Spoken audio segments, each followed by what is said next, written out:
Guys এখন আমরা নিমতা জোনাকির ঠাকুরটা দেখতে যাব, প্যান্ডেলটা দেখতে যাব। তো আমাদের পিছনে যেতে হবে নিমতা জোনাকি দেখতে। তো চলো ব্লগটা এখান থেকেই শুরু করা যাক।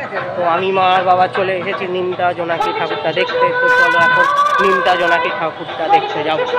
তো গাইস এখান থেকে কিন্তু নিমতা জোনাকির লাইটিং শুরু হয়ে গেল। লাইটিংগুলো কিন্তু দারুণ লাগছে, সারা রাস্তা জুড়ে দারুণ লাইটিং করেছে। আমার কিন্তু হেভি লেগেছে। এখানে কিন্তু লাইন পড়েছে হালকা, তো আমাদেরকে লাইনে দাঁড়াতে হবে। বেশ ভালোই ভিড় রয়েছে, তবে লাইন কিন্তু আস্তে আস্তে এগোচ্ছে।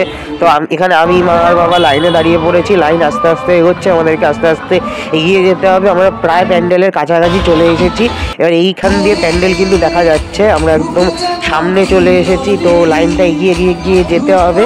যেখান দিয়ে প্যান্ডেলটা বেশ দেখা যাচ্ছে এবং প্যান্ডেলটা দারুণ করেছে, অসাধারণ করেছে। আর প্যান্ডেলে লাইটের কাজ অসাধারণ করেছে। এখানে থিম হচ্ছে অশ্বমেধের ঘোড়া।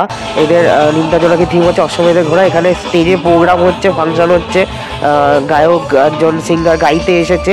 আর এখানে প্যান্ডেলটা কি দারুণ লাগছে, একদম সামনে থেকে তোমাদেরকে দেখাচ্ছি। লাইটের কাজ অসাধারণ হয়েছে, প্যান্ডেলটা বিশাল বড় করেছে। আর প্যান্ডেলের লাইট অসাধারণ করেছে, অসাধারণ দারুণ করেছে। তো চলো আস্তে আস্তে এগিয়ে যাই, একদম প্যান্ডেলের সামনে এগিয়ে যাবো। অসাধারণ করেছে। আর এখানে ফাংশন হচ্ছে। এবার প্যান্ডেলে একদম সামনে চলে এসেছি। এই যে এই গেটটা পেরিয়ে আমাদেরকে মূল প্যান্ডেলে যেতে হবে। আর গেটটাতেও লাইট করেছে, মানে লাইট অসাধারণ করেছে নিমতা জোনাকি। তোমরা পারলে এসে দেখে যাও, অসাধারণ করেছে।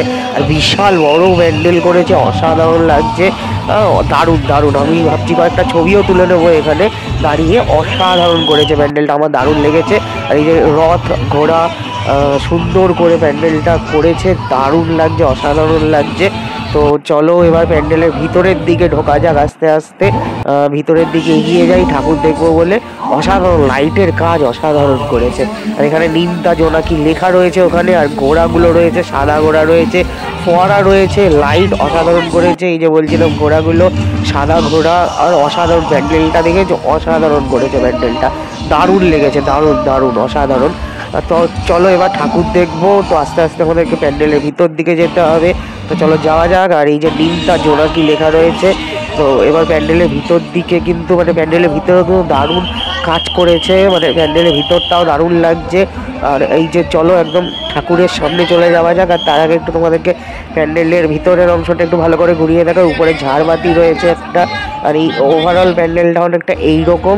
তো প্যান্ডেলের ভিতরটাও কিন্তু বেশ ভালো রকম সাজিয়েছে, লাইট দিয়ে অসাধারণ লাগছে। তো এবার চলো ঠাকুরটা দেখাই তোমাদেরকে, একদম সামনে থেকে ঠাকুরটা দেখাচ্ছি। এদিকে শিব সতী এবং শিব পার্বতী বিবাহ সব রয়েছে। আর এখানে একটা ছোট্ট ঠাকুর রয়েছে, সেই ঠাকুরটা বেশ সুন্দর, ওখানে পুজো করা হয়েছে। আর এই বড় ঠাকুরটা তো অসাধারণ লাগছে।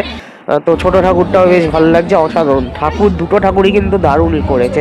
তো আমরা এখানে আমি আর বাবা ঠাকুর আর প্যান্ডেলের ভিতরটা ভালো করে দেখে নিচ্ছি। অসাধারণ লেগেছে আমাদের, কিন্তু আমার কিন্তু অসাধারণ লেগেছে। তো বেশ ভালো, নিমতা জোনাকি বেশ ভালো।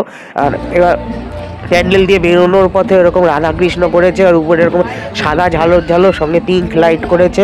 মানে বাহির পথটা, মানে যে বেরোনোর রাস্তাটা, সেটাও কিন্তু দারুণ করে সাজিয়েছে। এই পিঙ্ক লাইটের মধ্যে রাধাকৃষ্ণ কিন্তু বেশ ভালো লাগছে। তো বেরোনোর পরে আমাদেরকে এরকম মেলা দিয়ে বের করে দিল।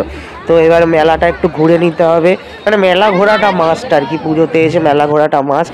তো চলো একটু মেলা ঘুরে নিই, কিছু খাওয়া দাওয়া করা যাক। তো আমরা ভাবছি যে মেলা থেকে কিছু খাবো। তো কি খাবো ভাবতে ভাবতে একটা পিঠের দোকান পেয়ে গেলাম। তো চলো ভাপা পিঠে খাওয়া যাক, একদম গরম গরম ভাপা পিঠে। তো আমাদের জন্য স্পেশাল গরম গরম ভাপা পিঠে বানিয়ে দিচ্ছে। তো চলো ভাপা পিঠে কীভাবে বানায় সেটাও দেখাচ্ছি তোমাদেরকে। তো এইভাবে ভাপা পিঠে বানিয়ে দিচ্ছে। তো চলো ভাপা পিঠে খাওয়া যাক। তো প্রথম ভাপা পিঠে বানানো হয়ে গিয়েছে, তো সেটা আমাদেরকে দিয়ে দেবে। তো এই যে এইভাবে ছাঁচ ফেলে উপরে এরকম, মানে হাঁড়ির উপরে রেখে ছাঁচ ফেলে ভাপা পিঠে বানায়। তো আমাদের প্রথম ভাপা পিঠেটা চলে এসেছে, তো সেটা বাবা খাবে। তো সেই জন্য চলো তোমাদেরকে একদম দেখিয়ে দিলাম। এই যে বাবার ভাপা পিঠে চলে এসেছে। এবার আমার ভাপা পিঠেটা বানানো হচ্ছে, কীভাবে সেটা দেখাই। এই যে আরও একটা ভাপা পিঠে বানানো হচ্ছে। এই যে এইভাবে আমার ভাপা পিঠে বানানোর স্টাইলটা হেভি লেগেছে। তো আমার ভাপা পিঠেটাও চলে এসেছে। এই যে ভাপা পিঠে, এটা আমি খাবো। তো এবার মায়েরটা বানানো হচ্ছে। তো চলো আমাদের তিনজনের ভাপা পিঠেই কিন্তু চলে এসেছে। তো তিনজন মিলে এবার ভাপা পিঠেটা খাবো। তো মা বাবা আর আমি ভাপা পিঠে খাওয়া যাক। তো চলো আমাদের তিনজনের কাছে ভাপা পিঠে রয়েছে, তো খাওয়া যাক। তো গাইস নিমতা জোনাকি দেখে বেরিয়ে পড়েছি, এখন বাড়ির দিকে যাব। তো নিমতা জোনাকি দেখলাম, তোমাদেরকেও ঘুরিয়ে দেখালাম। তো কেমন লাগলো জানিও। ব্লগটা ভালো লাগলে চ্যানেলটা লাইক কমেন্ট শেয়ার সাবস্ক্রাইব করে দিও। চলো দেখা হচ্ছে পরের ব্লগে, টাটা।